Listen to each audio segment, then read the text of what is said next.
Okay, okay, cool, cool, cool. Cool, cool, cool. Yes, yes, yes. Welcome to another episode of Ground Ego. It's me, the digital sapper. We've got Humble Flash, Sebastian Strange, and the Kaiser. What's good, guys? Good man. You? Yeah, can't complain. Okay. Yeah, Flash sounds a bit drunk from last night, but let's hope he makes it through the hour. Let's not talk about being drunk, mate. You're the lightweight of the whole circle, man. You know what they say, man. Being a lightweight means you get licked for cheap. So I don't mind. It's just I wish that worked for you, but yeah, okay. But yeah, man, it's been a week. Sebastian, you were missed last week. It was an interesting one. It was an interesting one, but there's a lot of stuff going on in the world this week. There's been corruption's been in the headlines, and some civil action, which Flash is going to get into afterwards. But firstly, let's start on the front of corruption, because I feel sometimes in the Western world, I think we've got a chip on our shoulders when we kind of compare ourselves to the developing world in terms of corruption. We always say how the third world is corrupt, it's this, it's that. But once again, corruption's reared its ugly head over here. We've seen this week that FIFA, they've been caught up. Well, they've been getting caught up for a while, but finally, my man's been put out of his misery, Sepp Blatter, and then as he fell down, looked like the once great Michel Platini went down with him. He's been taking bungs. That's the best part of the story. That's the best part of the story. This was supposed to be the savior.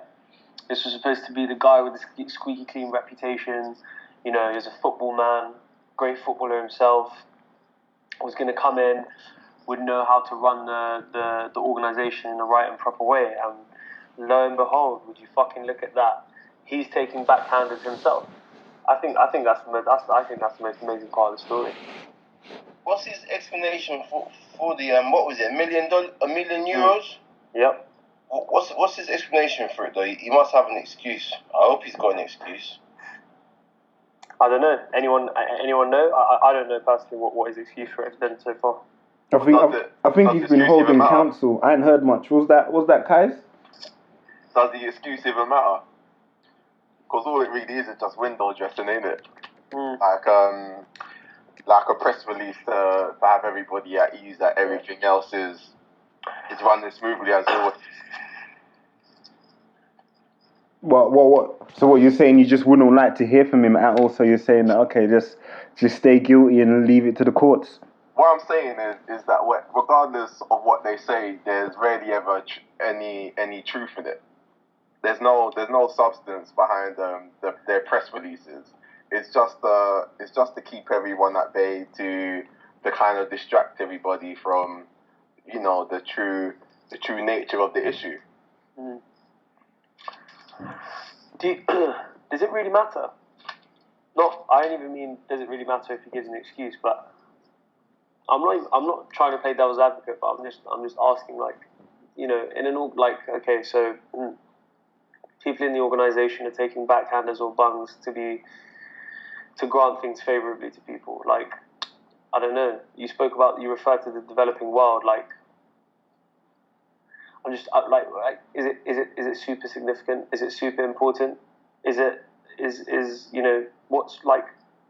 I'm not trying to say what's the issue, but just I don't know. Isn't it to a certain degree kind of an accepted thing that in business in general things tend to work that way, and it's just we expect it of certain organisations to not behave in that manner. But FIFA's not a political organisation. Yeah, I don't know. I don't know. Like obviously you have the inner circle and you have the outer circle. The inner circles, they know what the mechanics are. They know how to get from A to Z.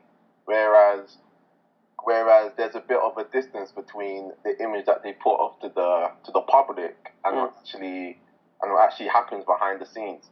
And it's when information starts filtering out about the scale of bribery, the scale of corruption, that once it gets to the public eye, it becomes it becomes front page news simply because like the perception of FIFA, they give out a completely different aura.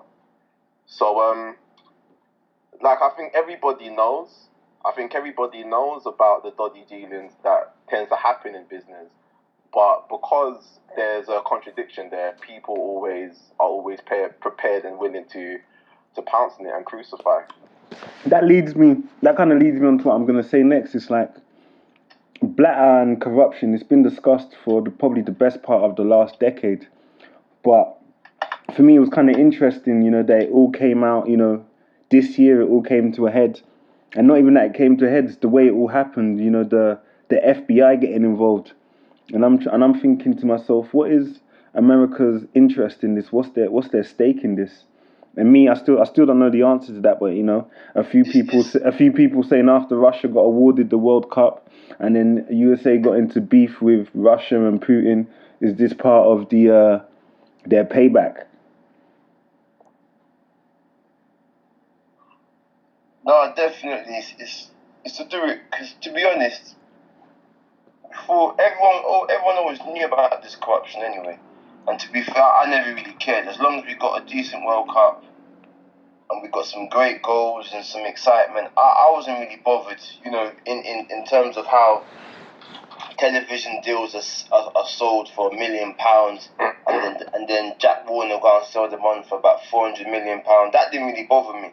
But I think the reason America's got in touch or got involved in is because of Russia, basically. Russia's got the World Cup. They're not happy about that. It's their way to jab Putin. That's all it is, isn't it? It's just politics, really. I mean, 'cause at the end of the day, as long as we get the World Cup every 4 years, the best players are there, apart from, actually now, Wales are actually getting the World Cup now, so you probably get Gareth Bale in there. I mean, what does it matter? What does it matter? And even the slow response of the people, like, what was it, McDonald's and Adidas, last week they came up with that joint statement, he's got to resign. But it's ridiculous. They've known about this for years. There's been enough evidence that's shown that, look, this guy's been taking backhanders, but it's always been positioned as, oh, it's the British media, the FA are upset that they haven't got the World Cup, so they're digging at us. But really, like, who cares? As long as no one's died, like, what does it matter? What's the problem? Like, I kind of agree. I think America's involvement in it is largely motivated by Putin, largely motivated by the need to be world police as always. There needs to be some sort of passion project that these lot need to hop onto and try and be seen to solve. And yeah, at the end of the day, like, I don't know, if you deliver me a football tournament that, like, certain people sponsor it because they have enough money to pay backhands to FIFA and also, put on a good show, like, invest enough to put on a good show, what the fuck do I care? Puts on a good tournament. That makes no difference to me. I don't give a shit. Like, really, it might, I don't know, just from a selfish point of view, if I lived in the developing world, where, like, a World Cup might be important to their economy, I may have a different outlook on it. But ultimately, at the end of the day, it's just a tournament to be enjoyed. It's just, I don't know, it's just a football tournament. Like, how it gets put on, why it gets put on, why they pick a certain place for it to be put on, doesn't really bother me. But I do see when you get the ethical situations that come into it, such as, for example, workers dying in terrible conditions in Russia and Qatar. Sorry, by the way, are you guys hearing this bell that keeps ringing? No. No bell. Right now. So yeah, like, so. What did you drink last night, man?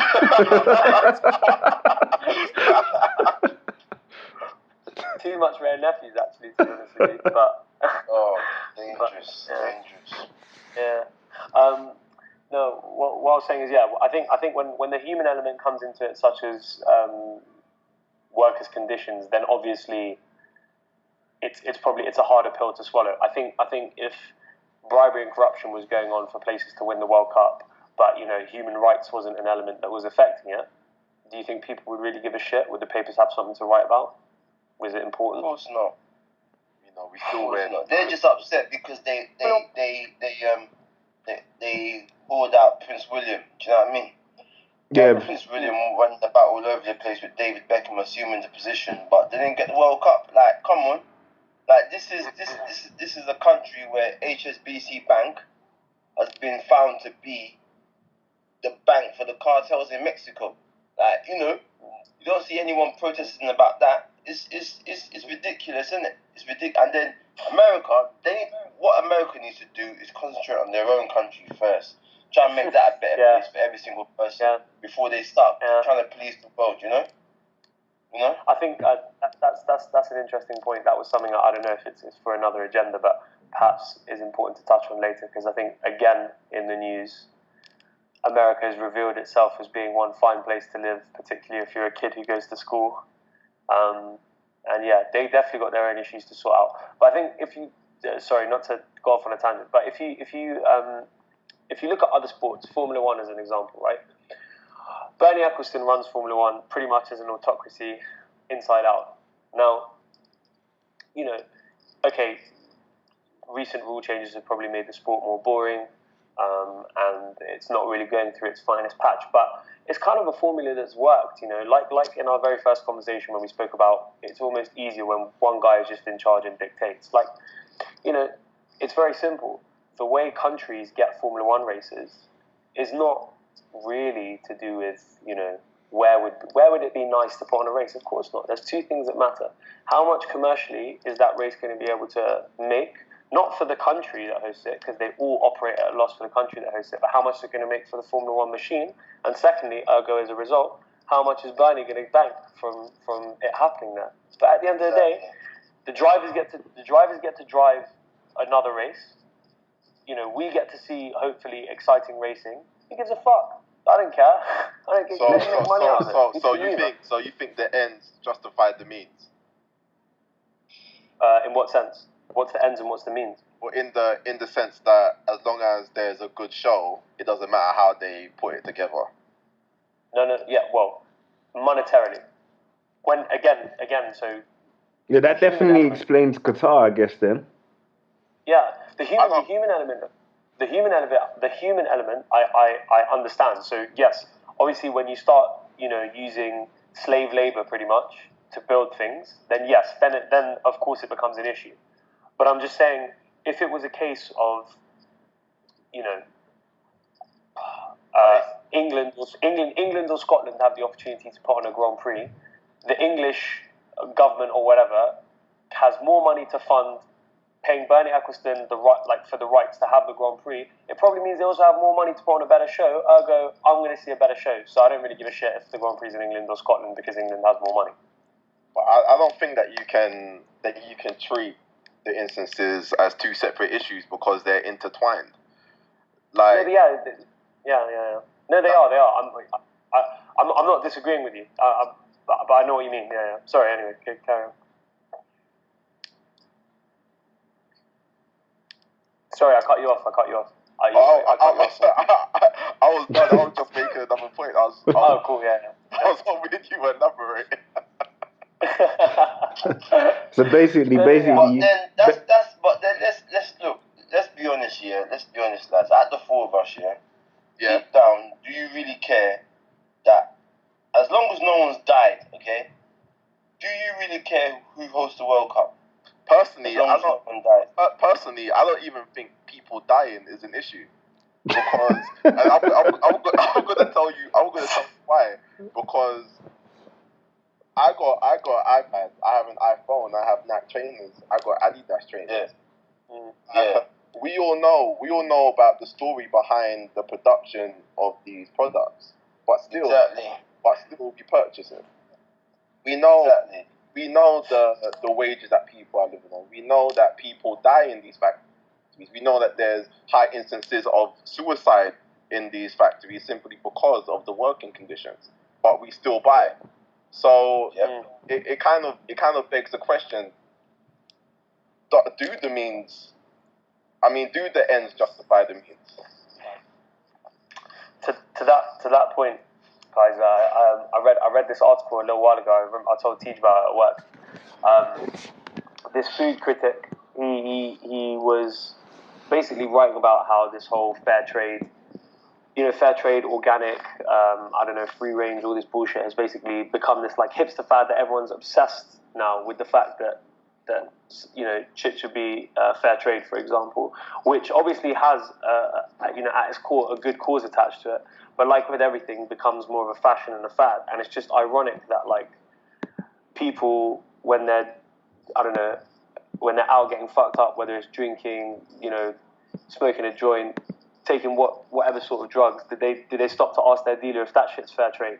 If that came from, no, it's true. I swear to you, this is how he wrote the article. No. Do you know? I agree with that. I'll let you go on. Go on. Sorry. I agree with that. I've got a lot to say about that. Anytime you go and slap down, whatever, however much you spend on a t-shirt or some jeans or something in like a Top Man or whatever. Did you ask if that was fair trade? Did you ask about the sweatshop conditions that was made in? So again, like I think this is all selective hearing from the press and from the people who gas this shit up. It's like, okay, cool, as in get on to Sepp Blatter by all means, but then you pretty much have to fight every big corporation in the world. It's not just FIFA. Everyone's abusing someone. Exactly. I think it comes down to the saying, those in glass houses shouldn't throw stones, because a lot of these hipsters, right? I've got nothing against hipsters. I love them. Some of my good friends are hipsters. I do. Yeah. Yeah, that's what they.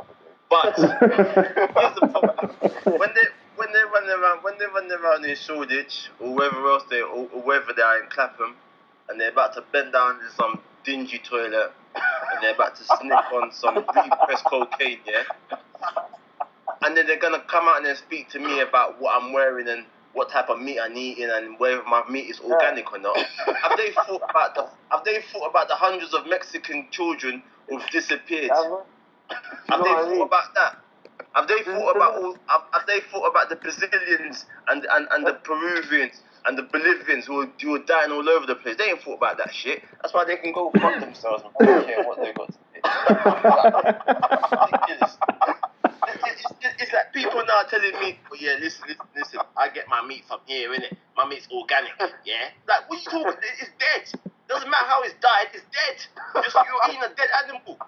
If you really cared about the bloody animal, you wouldn't be eating it. But you're still eating the fucking animal. Like, what are you talking about, man? Do you know what I mean? Oh, we can tell Flash doesn't like hipsters, boy. I just, you know what it is, yeah? I hate the modern activists, man, who go on Twitter and who chat shit about this and that.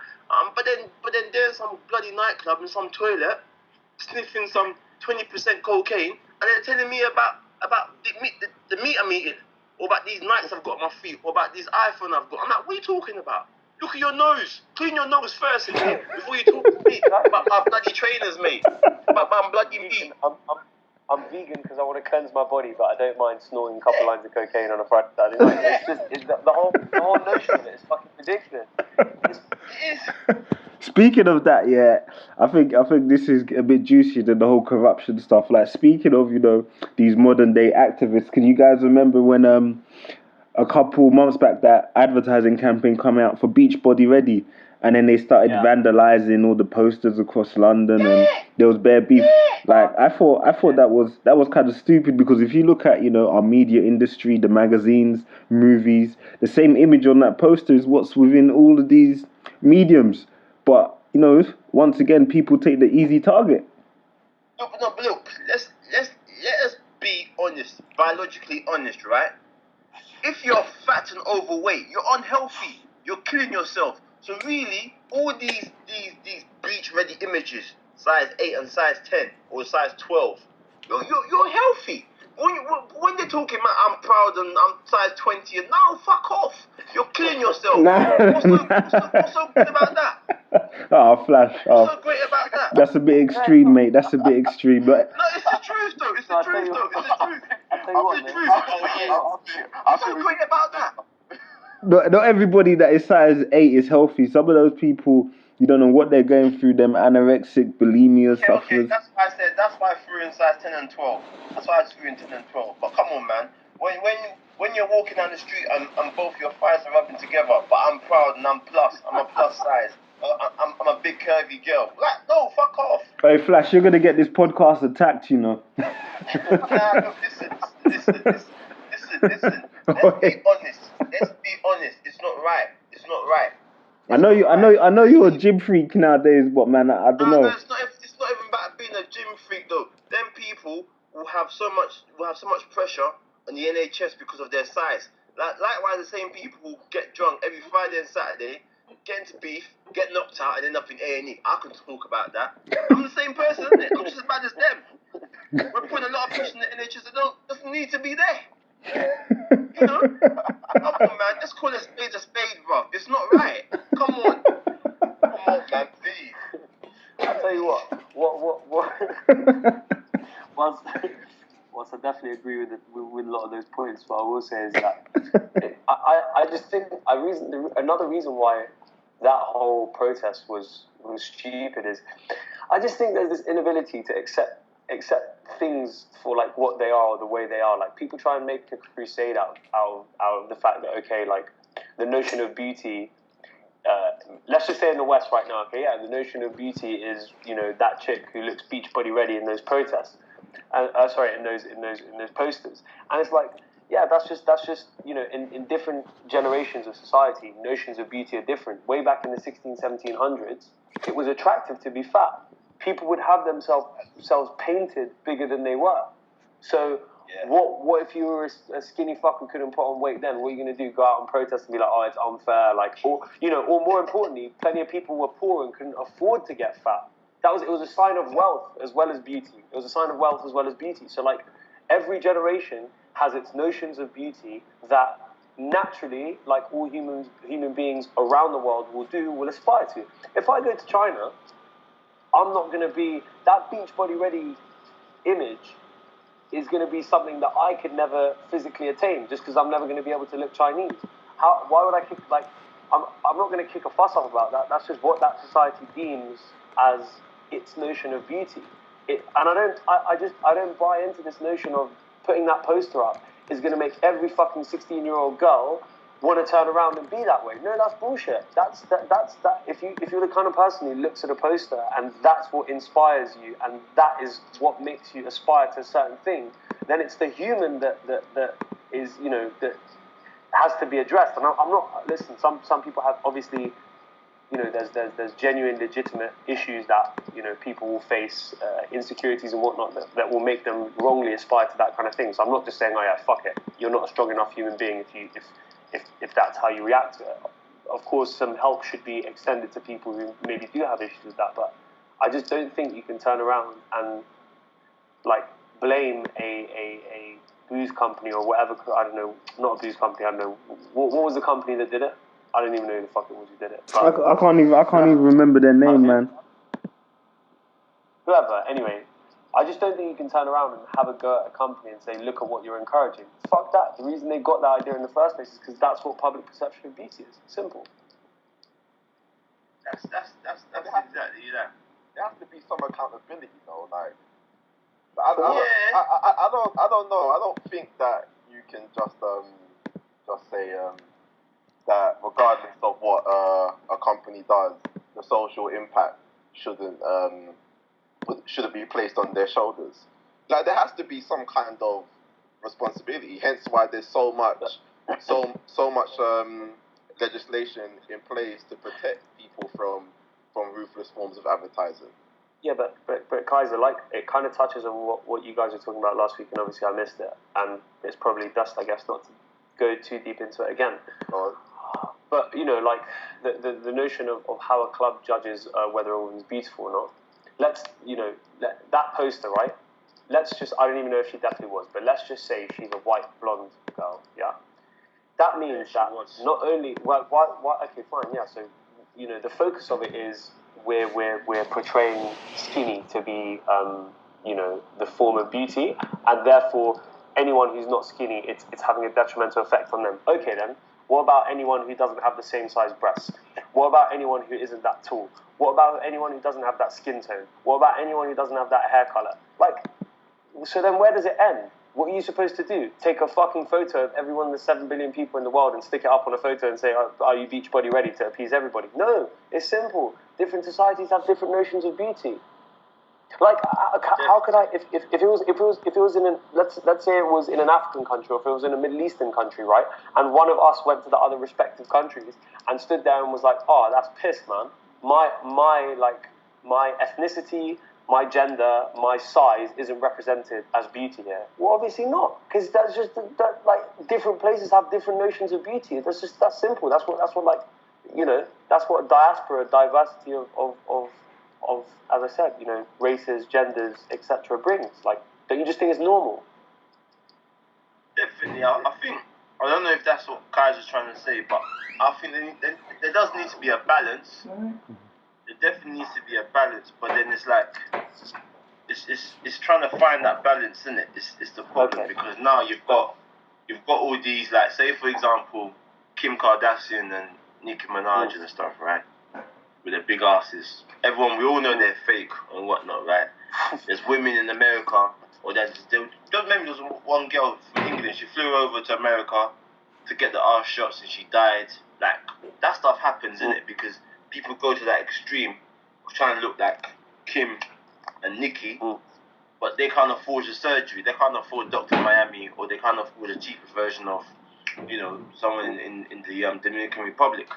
But so there definitely needs to be a balance of what companies put out there to everyone. But then you can't. But the problem is you can't please everyone, because no matter where you are in the world, no one's always going to look that way. Everyone can't be pleased, isn't it? We're not all blonde and blue-eyed and 6 foot tall and skinny. You know, everyone can't be pleased. Even when they talk about Victoria's Secrets and their models and say, yeah, look at these girls with their curves and that. They're not that curvy. Really, they're still as slim as the catwalk models, but they just have breasts. That's it. It's hard to please everyone. I don't think you ever can, and I think sometimes people just jump on this bandwagon and attack people, and attack companies, say, look at this image you're portraying, blah blah blah. Okay, fair enough. But then going back to your earlier points of, you know, them size 20 chicks, and, you know, they're killing themselves, tear. Why can't you then just leave them alone to be happy with their image? Because when you're talking, when you're talking about curvy, no, wait, when you're talking about curvy models, am I campaigning outside KFC? Am I Weight Watchers and Spring Rolls? Am I campaigning outside there with placards? Lose some weight. I'm not doing that. I'm just telling you. Their image, what they're doing, their body shape is not healthy. It's not healthy. Also, so that's also. How do you know it's not healthy though? To be okay? Sorry, let me just finish quickly. You're 5'5", yeah, and you're 20 stone. Is that healthy? What are you talking about? Well, you've got some rugby players that are those dimensions, and they're healthy. Yeah, no, but you see, rugby players, they'll say to you, if you work on the body fat BMI, right, they'll say to you that all rugby players are obese. That's what they will say in it. But when the guy takes off his top and you see he hasn't got wings, you can see his abs, you can see like, what's the problem? You know, just look at the person and say, yeah, this person's healthy, this person's not. Let's not kid ourselves and say, yeah, these women or these men, some of them they get to a stage where they can't even leave their houses. Come on, man, that's not healthy. Now those are the extreme ones, though. Yeah, but it's getting there, it's getting acceptable. It's not cool.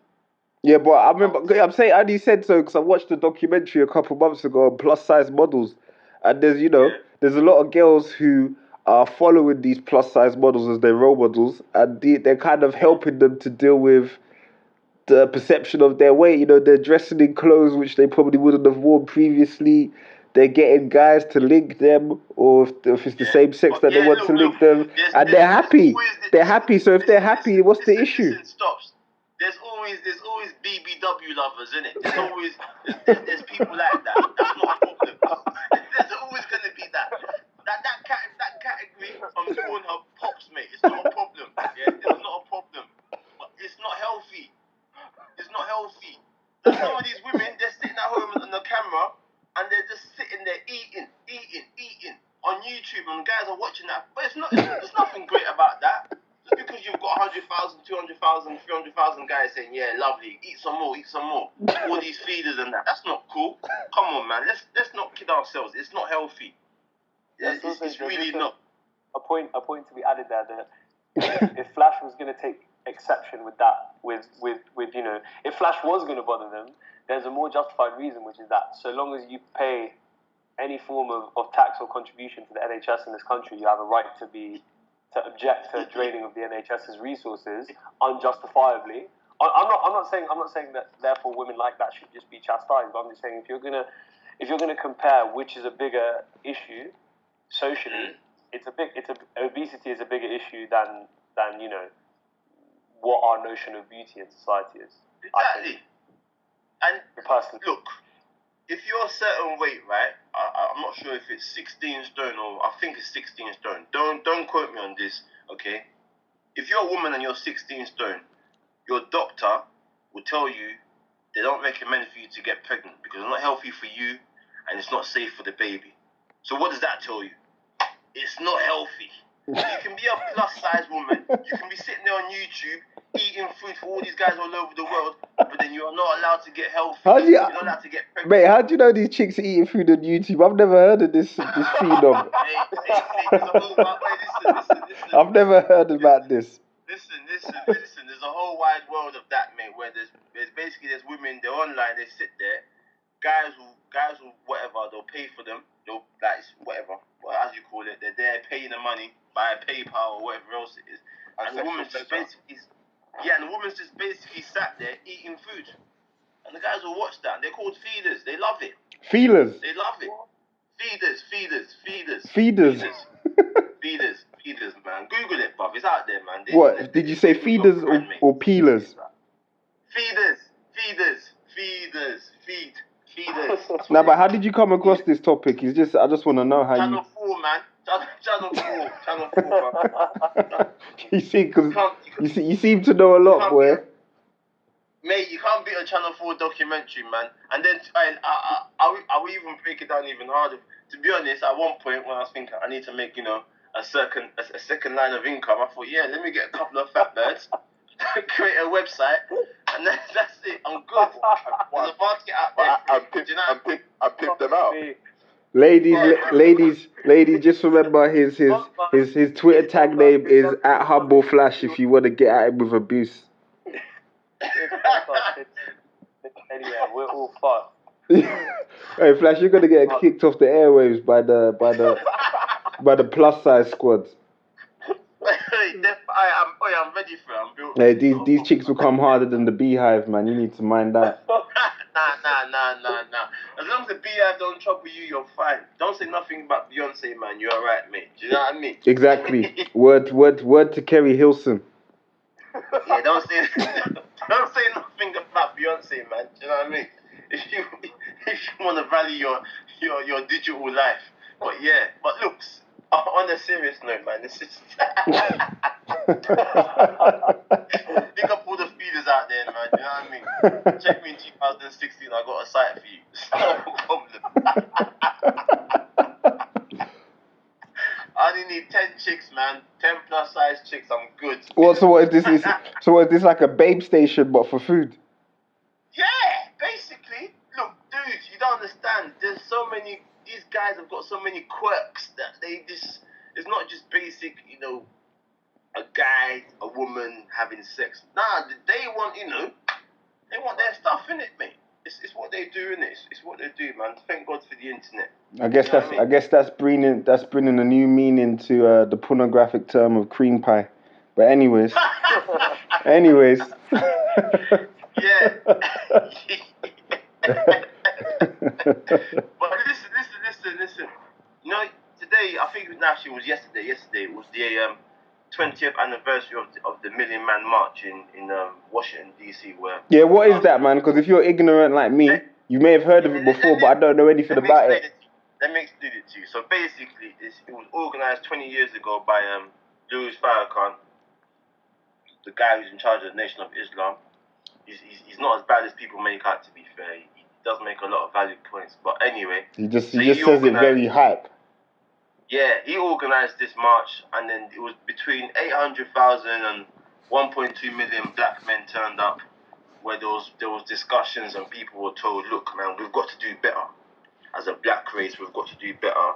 The men have to do better. And also, they were asking for justice. So now, with all the latest wrath of, police murders of unarmed black men, they've organised another one called, and this one was titled Justice or Else, if I'm correct.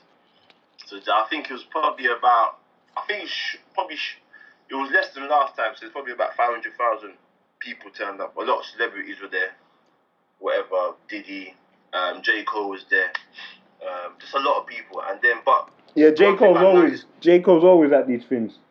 Yeah, one thing I noticed was the real lack of coverage, innit, of it anywhere. Like, there was no coverage of it. Like, I even went on my phone, I checked Sky News, the app, I checked even BBC, because that's a bit more worldly, innit, and there was no mention of it anywhere. And I thought, that's a bit, Well, not even on strange, BBC. not even on BBC, on the app anyway. I checked on the app. I didn't check on the website. It's probably on the website if you click on the USA tab, but on the app, it wasn't on there. Do you know what I mean? But then, what day was it? I think it was Tuesday. I think it was Thursday. There was a so-called mini riot in Walthamstow, where basically there was about 200 college kids, mainly black, gathered and were fighting over. I think two girls were fighting previously the day before over some guy that they were both seeing, and the next day, pupils from two rival colleges got together on a street called Hoe Street, by example, but it was called Hoe Street. Hoe. And basically, Hoe Street, yes, Hoe, Hoe Street, in Walthamstow. They shut it down. They were there from about 5 o'clock to about 8 o'clock. The police had to come down and separate them and, send everyone away. But that made, I saw that on ITV. But yesterday, I didn't see no mention of this of this Million Man March, and to me that's something positive where you've got black men getting together and say, yeah, we have to be, we have to do better. The Americans anyway, they've got to do better, but also the police can't be running around just killing them for no reason and then getting away with it. But the lack of coverage to me was slightly disgusting. So I'm thinking, hold on, man, isn't that newsworthy? Yeah, I've just googled it, and the only results, the first result though is a CNN result, then NBC, then RT. So there's not a lot. There's not a lot. But then if you had 200 black men in DC running down the high street or whatever, the main whatever they call their high streets in America, yeah, that would make the news everywhere. So to me, it was just a bit like, whoa. But for the media though, man, negativity sells, innit? That's what they love. People, and I'm not condoning it, but even in life, like negative things sells more. Look at the TV shows we love. They're full of sex, drugs, killing. Quickly, by the way, I don't know if anyone saw on Google, but when I was just searching it now, this website called Countercurrent News has actually written an article with the headline is "Mainstream Media Blackout of Justice or Else Accountability Rally." So obviously, someone else has also noticed that the media have not covered it in the way that it should have been covered. I do have to say, not that maybe it really matters, but the Million Man March obviously has a very that's a very powerful name, a very powerful image. Like justice or else, like is that not like or else what? Yeah, that's a bit scary. That's a bit. Yeah, I don't. You know what I mean? I don't think like there's supposed to be a peaceful movement, right? That's not. I don't think that's a particularly helpful starting point, if I'm honest. And you see, I don't know. But you know what? You know what it is with these movements, I guess, and I guess even with America's history, maybe they've realized, boy, these just plain marching is not really bringing them the results that they're looking for. So maybe they're looking to step it up a notch. Obviously, we don't want brothers to start walking around in black leather with Glocks in their back pocket, saying that they're fighting the power. But I think People are But getting even people are that, getting you'd have people thought are getting generated some sort of news coverage just to all else. people are getting frustrated. But if we're honest though, when it comes to news coverage, like we've touched on it previously, the Western media has their own objectives and it has their own insights which they want to portray to the world. It's like when there was that Charlie Hebdo shooting, for it was sad the amount of people that got killed in France. Yeah, I must admit. But as we said, in Nigeria at the same time, you had over 200 people get duppied, and it didn't even make your local. It didn't even make like a bog standard rag. It didn't end up anywhere. Exactly. Yeah, So- to support. But they all turned out in Paris marching. To support TJ's point, I remember a few years ago I saw this video that went viral on Facebook, and it was news coverage of a shootout within this American neighborhood, which was a ghetto. So after it happened, like they started interviewing all the bystanders, and then there was a little kid that they interviewed, and then the little kid said something along the lines of, "When I grow up, I'm gonna get myself a gun," and they showed that on the national news, so everyone got to see that. But then there was a clip of the full footage, and it said, when I grow up, I'm gonna get a gun so I can protect my neighborhood and be the police," or something along those lines. And like going along the lines of what TJ said about an agenda, I fully believe in that. I think it's important for certain stereotypes to continue, and regardless of if they're given the full picture or not, they will present what they need to present in order to shape that image. Because at the end of the day, perception is power. So when you see a host of black people, well, black cause anyway, which encourages 500,000 people to stampede into, what was it, Washington? Yeah, Washington. Yeah, Washington. Like, you can't really expect something like that to get major news press if it's going against the current agenda of demonizing the black community. And I will say they're demonizing the black community because everything that the media projects is an extension of that.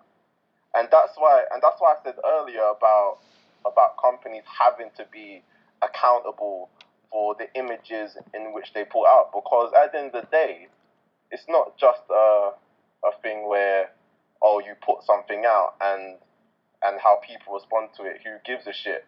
No, because at the end of the day, like, there's gonna be a community that's impacted by the images that you put out. And that's why I'm a strong advocate for companies and entities of whatever nature having to be held accountable for the images and the content in which they put out. Like with me, I've never been stopped and searched before, like never. But I've got countless friends that when I told them, like, their eyes just bulge wide open, like they're like, how on earth is this the case? Because it's such a routine thing for them, and them being stopped and searched is a byproduct of the images which is being put out into the open forum. So when I see like there being a complete media blackout over such issues, which you could argue is a positive thing, I'm not even surprised, and I'm not even disgusted anymore. Just a little, I don't know, I lose a little piece of faith in. You lose a bit of faith in it, Yeah. but the thing is this, like, okay, these news corporations, they're doing what they're doing, but then how can we as a people, back to TJ's point last week, them versus us, right? How can we as a people, yeah, make them stand up and say, look, man, this ain't right. But that's one of the main things which I tell people these days when it comes to the media. It's like certain groups are angry at the way the media portrays them. Certain people are angry at the lack of opportunities they get from the media. And my simple and honest response to that is, we have the internet. We don't need these media sources or these media organizations to be the be all and everything anymore. We can actually create our own things. There's many people out there who are doing that and who are eating. Many people who are building media organizations. As you guys know, I used to have my own media organization, which was ethnically focused, and I just don't give a crap about the media these days. I don't take in too much media. The only time I watch the news at 10 or something is if I catch it because I turn on to Match of the Day too early. It's like I'm not checking for these organizations anymore because I know where it is. It's more than just an agenda. These organizations, they're also propped up by the interests of certain companies, and certain perceptions need to continue to be held. And if you present an image of, let's say, for example, the black community of constantly committing crime and negativity, that helps the private prison system's agenda, which wants to lock as many people up as possible so they can carry out lowly paid work. Like, I couldn't believe it when I heard some clip last week from Stephen Fry talking about, not only does America have like the highest prison population in relation to its general population, but the amount of things which prisoners produce for the American economy, which allows America to stay competitive against other markets. And they basically said this is just modern day slavery. It's absolutely it's absolutely crazy. And I know that's digressed a little bit from like, what could we do about these organizations? But my whole point is just don't care about them. Move on to another organization. We've got the internet. Like, say us four, we're a bit more savvy with the internet, right? But the general population are not. They're the ones who are being fed these images constantly. But it's not, no, they are. Everybody's savvy with the internet. They've all got smartphones, right? They've either got Androids or they've got Apple, right? So they've got the internet on their hands. But these people aren't looking for an unbiased news, are they? They're still sitting at home watching BBC, watching CNN, watching Fox News if they're in America, watching ITV over here, and they're still getting these biased images. So at the end of the day, you can say, we can create these platforms, and we can do this, and we can do that. But these organizations are still bigger than anything else that's out there. So how can we, okay, we can always say there's them versus us, right? But how? No. No, wait. No, I'll tell you why I disagree with you with two words. Vice media. Vice media is probably the fastest. They're probably the fastest growing media organization right now. And in terms of our Generation Y, they are the number one media organization. So it's not a thing where you can to look to these major organizations and say, because they're so big, because they're so big. What do you mean, who? Which media organization? What? Which media organization are you talking about? What do you mean? What? I said Vice. Vice media, Vice. Yeah, sorry, I didn't hear you. Wait, listen. I'm not Vice. Smash. He's the troublemaker. Who bought Vice? Do you know who owned Vice? No, Murdoch doesn't own Vice. He owns a piece of it. He does not own the full thing. Yes. So okay.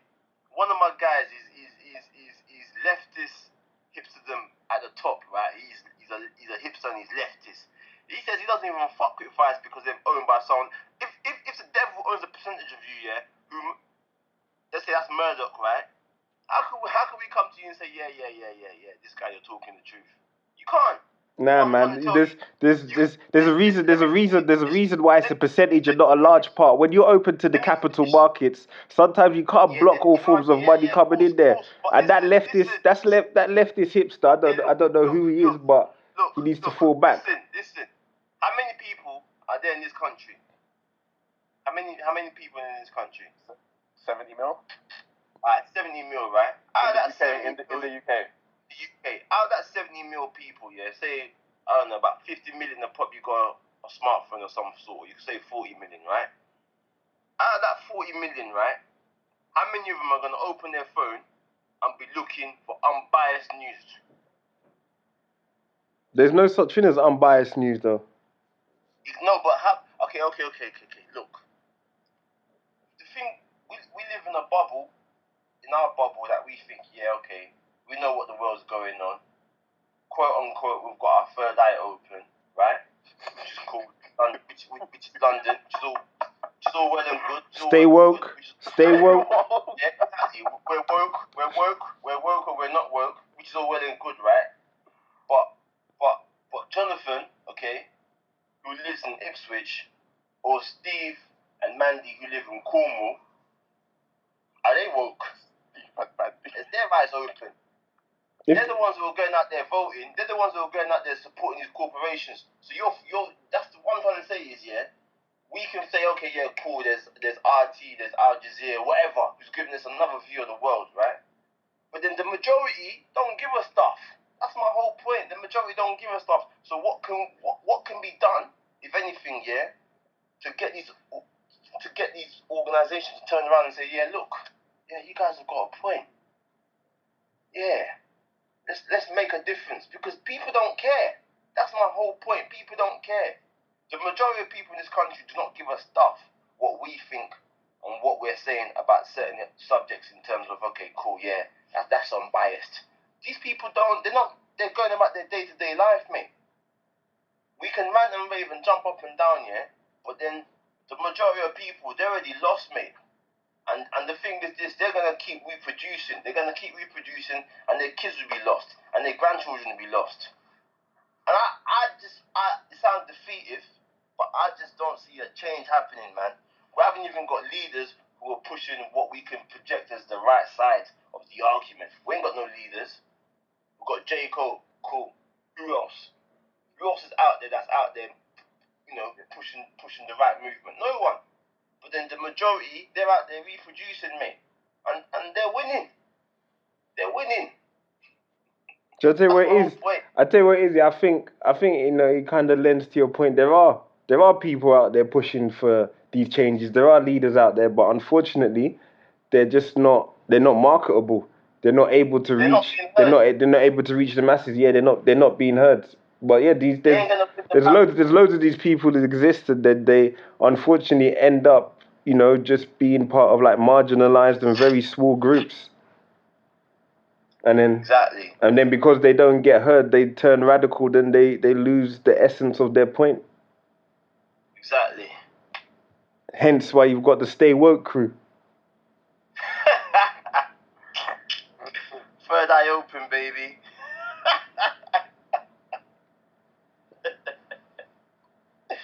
Them versus us.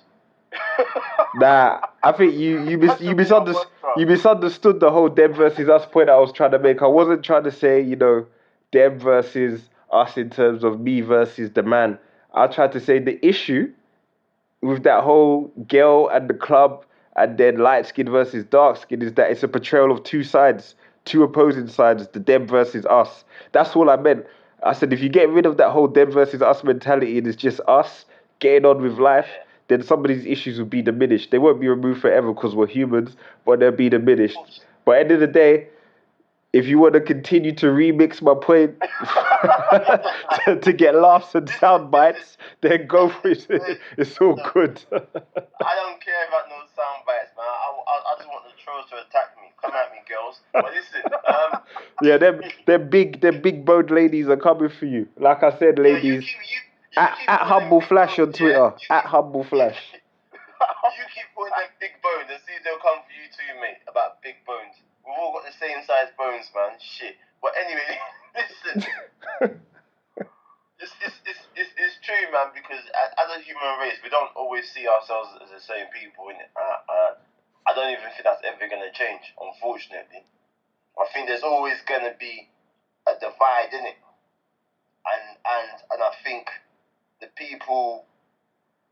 majority of people in this world, or in this country, just don't care about a lot of issues, man. And the issues they do care about are slightly ridiculous, because it's probably a bit off point. But you know, what's that program called? British Bake Off. You know what? Do you know what I'm talking about? What a Muslim lady won, didn't she? Yeah, mate. I was reading some article in the Daily Mail, right? Because I like to see what the other side's talking about from time to time.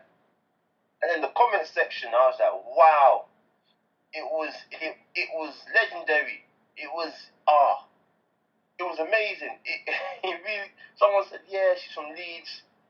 You know, that's all well and good, but 3 of the bombers from 7-Eleven were from Leeds as well. There's a correlation there. And I was thinking, what? and then the thing was, yeah, it wasn't even a comment. It was the article. And I thought, how could you get away with that? No, you're joking. This can't have been in the article. Bruv, it was in the Daily Mail. Google's your friend, you'll find it. Yeah, well, nothing surprises me with the Daily Mail, though, man. What do you expect from a company that, you know, champions Katie Hopkins and the like? That's what I mean. You gotta see what the right side is saying, innit?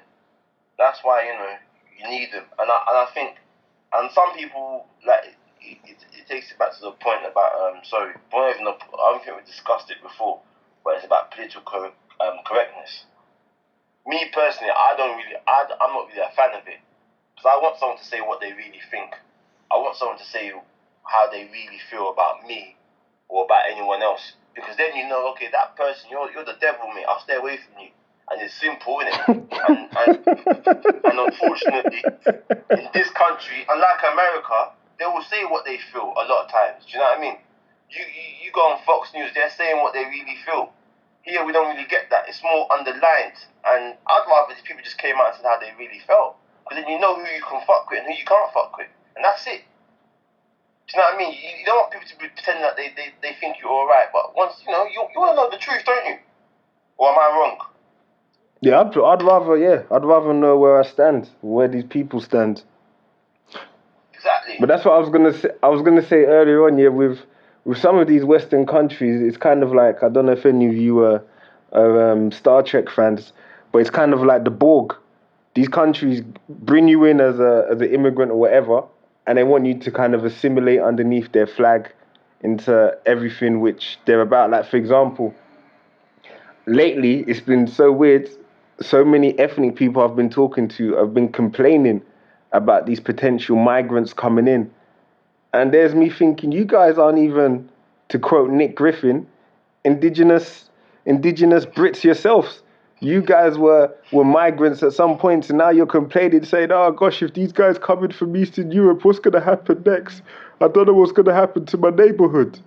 I'm thinking, these guys are absolute jokers. You guys, you benefit from that. It's just like, it's totally hypocritical. Sorry, I don't know. But you know what? I said half an hour ago. I was wondering where you went, but you know what's funny? You know what's funny here? With the whole new wave of immigration and that. I've always got a thing about immigration that if you come to this country and you're working, right, and you contribute to the system, it's all good. But if you're not gonna come and contribute to the system, you can fuck off, mate. And that's my view in it. Whether you're black, white, Asian, whether you're from Syria, from Iraq, if you're not contributing to the system, nah, there's no need for you to be here. Honest to God, I don't care where you are in the world. I don't care where you are in the world. If you're not contributing to the system, nah, there's no need for you to be here. Do you see what I mean? And then, and unfortunately, sometimes I can see where like these Nick Griffin and the like, he's gone anyway, but where Britain's First and UKIP are getting their views from, because... Yeah, did you see that Britain First documentary the other night? Yeah, I'll talk about that, but yeah, you see, like, the Syrians, right? The first country they hit is, I don't know, Hungary or wherever it is, or Slovakia. But they still want to keep going, and they still want to come to Germany, and they still want to come to England. But then you can see the argument that if you're escaping the bombings and that, when you land somewhere and you've got off that raft, mate, you should be happy, innit? Why do you want to keep on moving? Because then you're seen to be, someone who just wanted to come and take advantage of the benefit system. Do you see what I'm saying? Sometimes people don't help themselves. That's the problem. I don't know, I might be wrong, I might be right, but that's how I feel in it. You know, if you're not contributing to the system, mate, you need to get out because it's hard enough. It's hard enough as it is for everyone. Do you know what I mean? Boy, Sebastian Kaiser.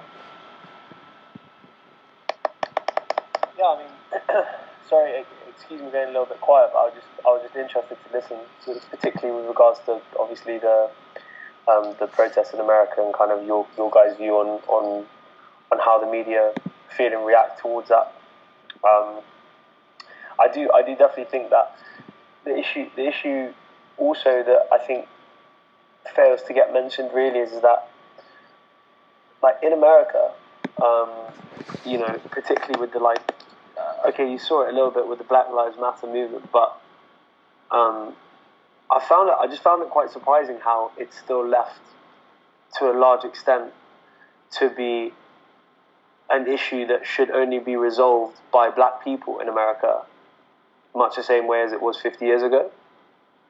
So you would think that America and, you know, the world in general would have moved on and become more liberal, so much so in the last 50 years that cause would be fought by, you know, by everyone in that society, right? It's surely everyone should be fighting for equality. It's not. Why should white people not be fighting for the equality of everyone? And I just think it says a lot about, you know, America's issues in that, you know, it's very much a case of, well, it's your problem, it's your responsibility, or, you know, it's something that you want to solve, so you should work to solve it. You know, in reality, the hope that was given to so many African Americans when Barack Obama became president was that now black issues would matter in America. But don't you to a certain degree, isn't that worrying? That's when there's hope that, you know, those issues should matter. Well, shouldn't they matter when there's a white president as well? I wouldn't. I think it makes sense. I think it makes sense that people do get hope when they see such a symbolic moment, simply because these people have lived under a system which has continuously oppressed them. Yeah, no. Sorry, I'm not saying it's wrong for. I didn't mean it's wrong for black people to get hope in America, for African Americans who have been oppressed for so long to get hope when someone like. I'm just saying it shows what's wrong with America, in my opinion. That the only time that they can have hope is when you have when their issues will be resolved, or their issues will be paid due diligence to, is only when there's a black president. I see what you're saying. You're basically saying the issue is, it seems as far away from being resolved as possible without the help of the other side as well, not just the oppressed. I just think now as much as ever, it's still a case, particularly in America, where it's seen as an African American problem that should be resolved by African Americans. Yeah, because what I think when I watch Fox News now and I catch Bill O'Reilly on YouTube or whatever, right? That Joker. They will come out and say, okay, yeah, okay, this murder was whatever, but they'll say, but they'll say the blacks have to stop killing themselves. The blacks have to stop dealing with drugs. The black family has to get stronger. When, to be honest, black people in America are in that situation not because of themselves, because of situations which are out of their control and that have been used against them over years and years and years.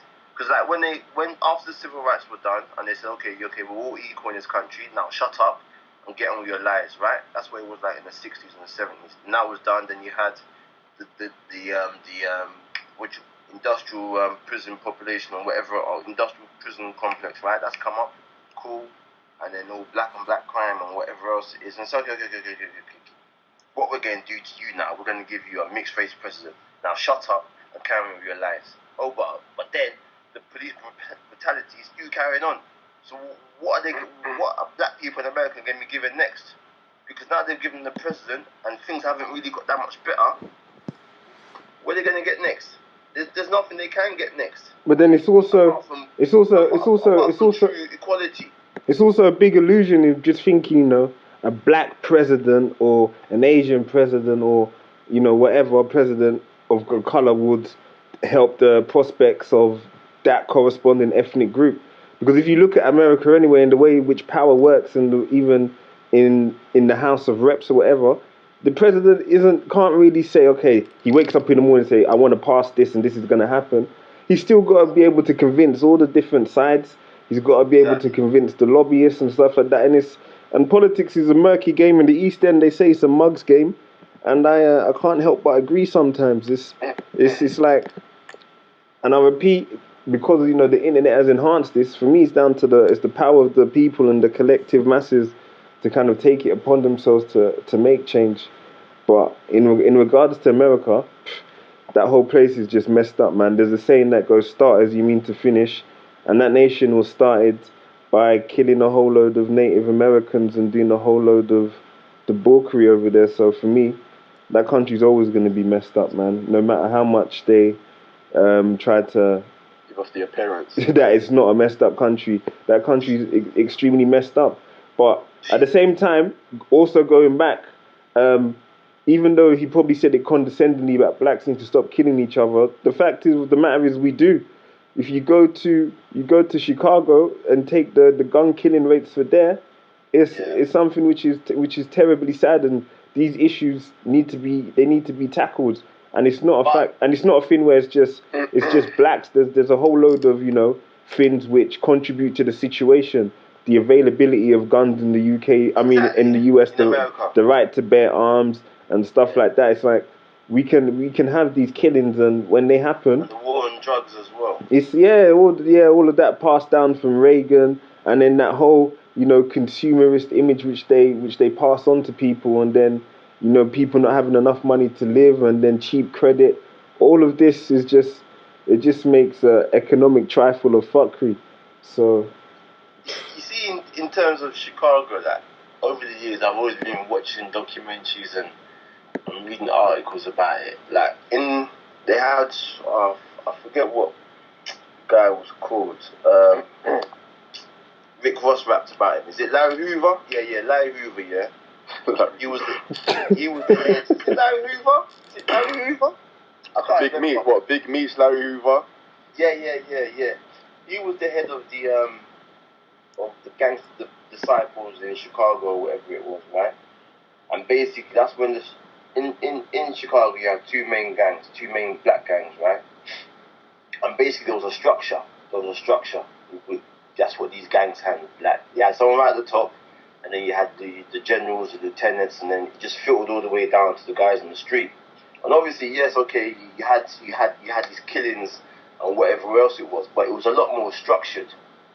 People had their certain areas, and they had high rises and whatever else it was, and it was documented. But then Larry Hoover, he went to jail. Then they moved him from maximum security to someone less security and whatnot. And then he said, look, I can come out there and I can talk to these kids and I can make the situation better. And then he was meeting, there was more of a truce between the main gangs, and then he was meeting various gang leaders and whatever else it was. But then they found that when he was in the less security jail, that he was still running the gang. So they said, oh, no, we're not having that. We're going to put you back in maximum security. So they put him back in maximum security. They knocked down all the high rises, right? They took away a lot of the generals and the lieutenants of the gang structure, and they put them in jail for, like they did in America, 100 years, 200 years, whatever else it is, life basically. So now what's happened is they moved everyone from these particular areas all over Chicago. So then now you've got broken down families, ex-gang members living in different parts of Chicago. So instead of just running one area, they'll run a street, and then that street will be against another street. So that's why you've got what you've got in Chicago. You've got like 500, 600 people dying a year because there's no structure. And then now it's a lot of young kids who have got no leadership, whether it's in their house or even with their gangs controlling them. So they're just running wild. So then the federal government thought, yeah, they're making the situation better by knocking down these high rises and putting away these leaders. But then they didn't have a plan B. Just in the same way like how they've gone into Iraq, and Libya. They got rid of Hussein and Gaddafi, but didn't have a plan B. So they thought, okay, we'll spread these guys all over the place, and things will get better. But things have got worse. And then you mix in the Mexican drug cartel's influence in Chicago with Mr. El Chapo, and listen, that's his hub in America. That's his biggest transportation hub. It makes things even worse, because no matter what they do, if they don't really think about Plan B or Plan C, they're not really going to improve the situation. And that's why you've got all these ridiculous numbers: 48 people dying in a weekend, 250 shootings. No matter what they do, it's not going to get better, because the country as a world leader is fucked. And I don't see how things are really going to get better in that country, man. It's a state. And I think the rest of the world needs to stop looking towards them as you know, the great empire, because they're not, man. They've got their own issues, you know. Yeah, I agree with that. Yeah. I agree with you on quite a few points you said there. Like, when you brought up like TV personalities, like what is it, Bill O'Reilly? Yeah. Obviously, like, people like him have their followings, and they obviously hang on to every single word that these people say, and they don't really have the capacity to think critically of what's being, you know, fed into their lap. But when you look at things like black on black crime and the implications of slogans like that, like, you're kind of creating like a hierarchy of crime, and it's like, so black on black crime is similar to white on white crime or white on black crime. And when you do stuff like that and you just zone in on one sect of people, what you're doing is you're kind of reinforcing the stereotype. So when you have like Trident, when you have like agencies like Trident, whose core cause is to fight against black on black crime, like, what kind of message is that sending out? Because what you're not doing is you're not really focusing on the elements that's actually energizing these things. Because most of these areas where people are getting killed are areas where there's dysfunctional families, where there's no money in the home, where actually being in a gang is the only career prospect that they have, or at least they feel they have. And if you're not really getting down to the core fundamentals of what's actually creating this situation, then it's always just going to reinforce itself. Like, within all these social conditions, an economy is going to arise, whether or not it's a legit economy or if it's a black economy. So I think it's bigger than just saying black people have to realize that, you know, they shouldn't kill another black man because of what it's doing for the black people as a nation. Because really and truly, what you're seeing is just a byproduct of their environment. Like, that's all they know. That's survival to them. Like, survival to us here in the UK is completely different to survival to a young child who lives in Africa, who is just surrounded by having to fight for something, by the concept of having to fight for something. Like, their reality is completely different to ours. Not to say that everyone in Africa is like that. I'm not saying that. What I'm just saying is the context of survival cannot be placed in one pot. And in order to get everyone to a situation where, you know, there's more of a healthy lifestyle of living, you really got to have the underlying concepts, which is making the situation the case in the first place. Definitely, because, yeah, like you said, Trident, you know, when they were set up, they were, you know, set up first for black on black crime, but now, like, they just focus on gangs. But, you know, when that was happening and whatnot, it's okay, yeah, cool, we're gonna get rid of these gangs and whatnot. But then what they should have focused on was how are these guys getting all these guns? And a lot of these guns were found to be from Eastern Europe and Turkey. How are these guys getting all these drugs to sell on the streets? You know, whether they're from heroin processed in Afghanistan and Pakistan, brought into the country, or whether it's cocaine brought from, you know, Colombia and whatnot. You know, that was the issue. Instead of dealing with what it is at the bottom, which is the gangs and whatnot, they should be looking at those issues. How can we stop, you know, these gangs getting their hands on all these guns? And then what I always found funny, because when there was more of an epidemic of these shootings with the gangs and that, it was like when you went to certain other countries, certain other cities like Bristol, Nottingham, Manchester and Liverpool, it wasn't just black kids doing it, it was white kids doing it as well. So it's not something that was just, you know, academic in black society. It's academic throughout certain society is in this country. It's a social class thing. Yeah, exactly. Like after three of you, yeah, what city in the UK has the biggest numbers of knife attacks in the UK? It's somewhere in Scotland, isn't it? It's Glasgow. But that doesn't make the news. Glasgow's got the highest number of knife attacks, stabbings in the country by far. Like, nowhere comes close to it. That's not making the news. That's not some national headline. But then, sorry to say, once a couple of black kids die in South London, or those girls who got killed that time in Birmingham on New Year's Eve, it's then seen as it's a black problem, and how the black community should police themselves and do better. This again comes back to the same thing like I was trying to tell you about in America, is that it's highlighted as a black problem. Gang culture, gang crime is intrinsically interlinked with preventing black on black crime. You know what I mean? And it's like the two things, firstly, obviously, are completely separate issues.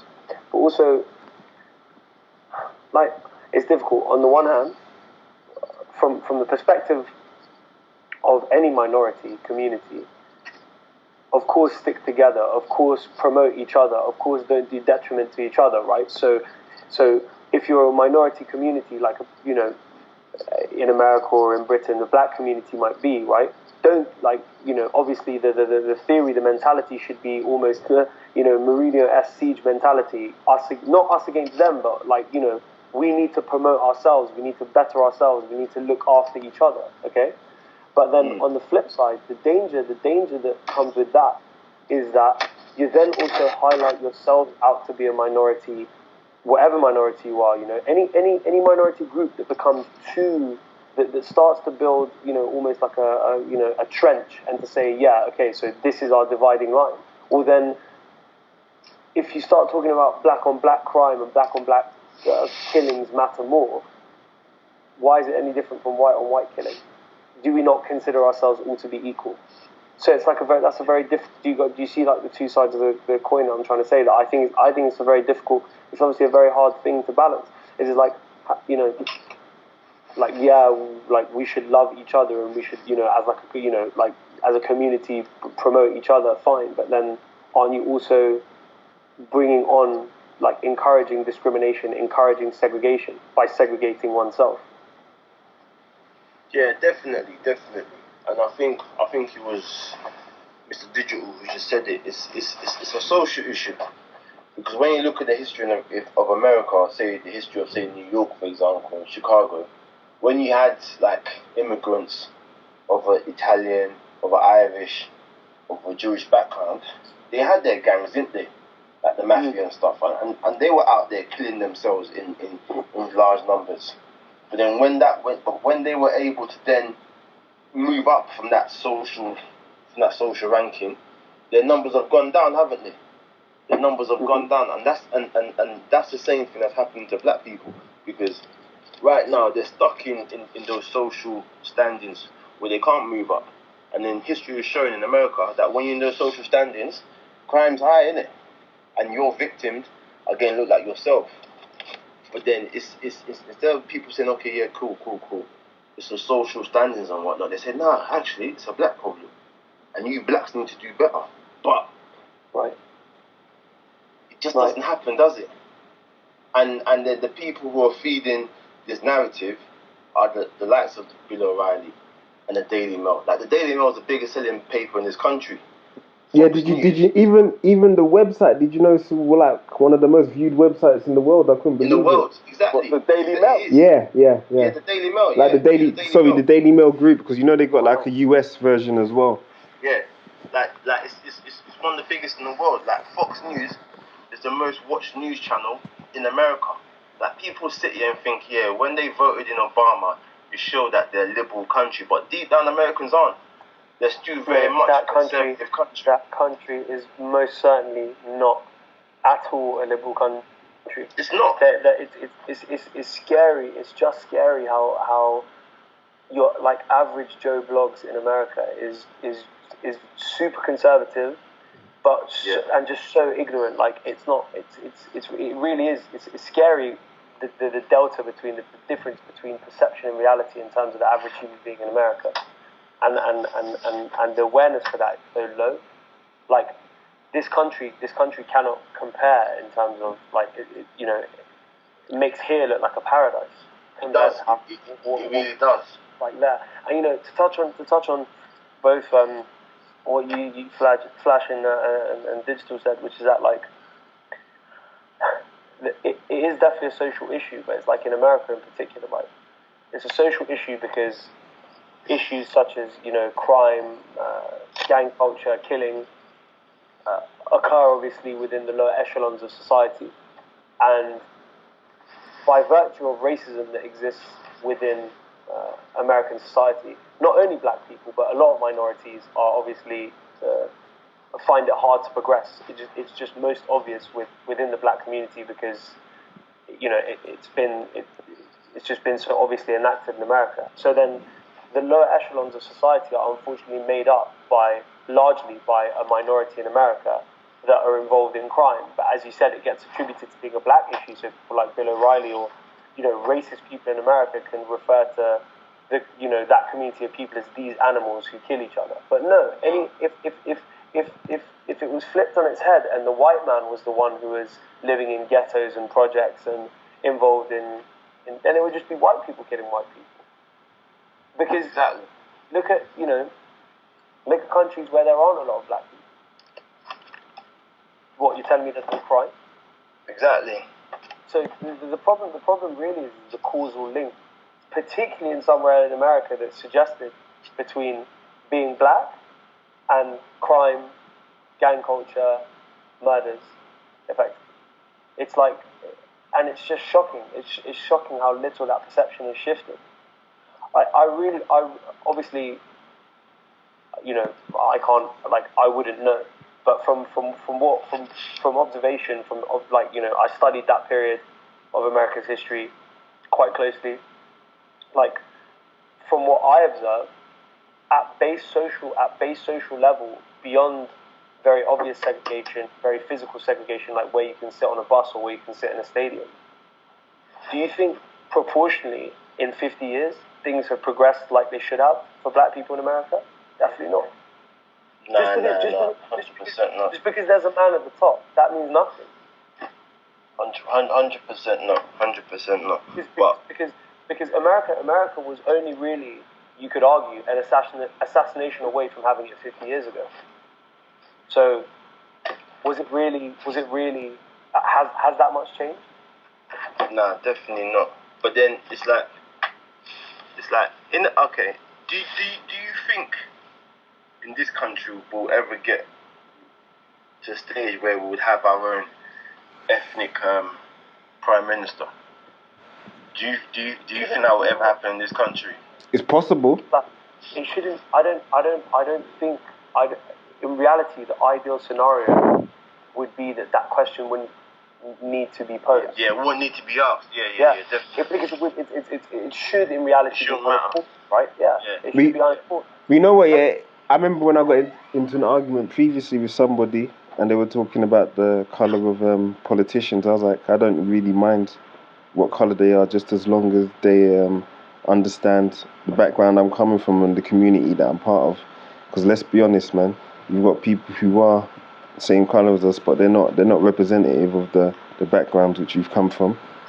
There's a couple of politicians within the Conservative Party which come from ethnic backgrounds, but if you ask the ethnic communities if they're happy with the work that is being done on their behalf, then I'm not so sure that everybody would say so.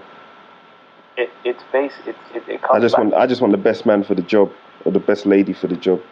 It comes back to this base, like, just level of ignorance to assume that, like, you know, if I turn around and ask one of you guys, you know, say in 2020, a black man or woman runs for prime minister, and I turn around and so much as ask you guys the question, are you going to vote for them? It's like, why are you the issue is politics. Why the fuck are you asking me if I'm going to vote for someone just because they have the same colour skin as me? That doesn't mean I have to like them. What the fuck is that got to do with anything? Do you know what I mean? That would be like that. You might as well start, you know, turning around and saying, oh, you're going to, you know, oh, there's another black guy in the office, so you're going to eat lunch with him. Yeah. You know what I mean? You get that. You get that, don't you? You get that. Definitely get that. It's like, there's another one of you, mate. Yeah, you should get along, shouldn't ya? Do you know what I mean? You both like chicken. Yeah, mate. Should be alright, shouldn't it, mate? Yeah, mate. He's African too, mate. Yeah, okay, cool. Wait, I tell you what. Now to support the discussion, I had an interesting conversation with my boy today. He's one of my best mates since I was like a kid. So he's black. He's half Ghanaian and half Jamaican. Yeah. He's going out with his girlfriend of like 3 years. She's Italian, and obviously the big deal for him when it first happened was like, oh, okay, this is long. Like, you know, her parents aren't going to be cool with it, and you know, this just optically is not going to go down well. Her parents like completely like accepted him. He's gone and visited him in Italy, like taken him into their yard, everything. Like, for them, it's just not an issue. He still, like, I don't know, it must have been 3 years. He still can't get over the fact that he's paranoid about what other people's perception of him being with a white girl is. And I was like, you're the only person imposing this like negative image, this racism that you perceive upon yourself. And he disagreed. He was like, nah, trust me, like, it exists. Like, I'll walk down the street with her, and I know people are just thinking, what the fuck is she doing with a black man? Or look at them, they're a black and white couple. That's so weird. It looks weird. And like even he, I remember him telling me, he was like, his parents early on, particularly his mum, completely objected to it. Which I always argue. I'm like, minorities, all minorities. Like, I'm Iranian. I know my mum would totally prefer if I married an Iranian girl or was with an Iranian girl, whatever. But all minorities shoot themselves in the foot in this sense, because it's like, no, don't, like, his mum was actually like, you're going to cause a headache for yourself. This is just not going to be cool. Imagine like what it would be like if the two families, like, it's going to end in disaster. It's going to end bad. It's almost like defeatist, like self-defeating. Like they've already written the script that no, we'll be outcast. It will look weird. It will look strange. And so his mum was like, you know, effectively telling him, do you know what you're getting yourself into? And don't you think as minorities we bring so much of this upon ourselves? Yeah, I think there's a fear in it. There's definitely a fear of whether everyone else. I think we've got a fear in how we're treated, innit? So then, as a parent, you don't want your child to go through that struggles, do you, innit? So I think generally that's why we try and say keep to yourself, innit, as a parent, innit, really, because people get worried and say, okay, look, my child's going to suffer this from her family or their family or his family, and I don't want them to go through that. You know, so I think generally that's what, you know, a lot of the problems are really, innit? But yeah, I think that'll be a nice one for next week, innit? Definitely. Yeah, I think you know, this week interracial relationships. Interracial relationships, boy. That's a sticky ground, isn't it, Mike? I know, because I'm not. This is gonna sound controversial, but even my mindset differs. You know, if I see a dead black chick with a white dude, I don't mind. But if it's somebody that's paying, I'm gonna be like, oh no, we lost another sister. So yeah, definitely. So, definitely, because there was that meme I think a couple of years ago which I saw, which is like you know when Drogba scored the winning penalty in the Champions League final, right? Mm-hmm. And he's running on the pitch and he's running past all these Bayern Munich players on the ground, lay down on the ground, yeah. And then the text in the meme was, when you find out a worldie only dates black guys. I thought that was hilarious. Do you know what I mean? It was funny. But yeah. On that note, lads, it's been fun. Where can people find you online? Yeah. Plus size BBW girls, I'm hiring. I'm you. Humble Flash, not a problem. Yeah, I'm here for you. I love you lot. I find the guys who love you. You know what I mean? If you don't want to lose the weight, we can make some money together. Yeah, Humble Flash. Yeah. Yeah, you can find the Kaiser at Kaiser_project. Don't try and find me online. Yeah, you can find me Digital Sapper on Instagram. But yeah, it's been fun, lads. I can't wait to hear the response from this. And yeah, until next time. Let's get this one out, man. Come on. Yeah. This is going out just for you. Just for you. Let's get this one out, man. I'm ready for it. This is for you, man. Yeah, I think you may need to install a panic button in your yard because them chicks are gonna come for you. I'm built for it, mate. I'm built for it, man. I'm built for it. If anyone comes towards me, I'll give them a number for KFC or Domino's. This guy. I've got the Just Eat app, man. I'm good, man. You know what I mean? I can entertain. Alright then, fellas. Until next week. Yeah, see you all next week. Bless.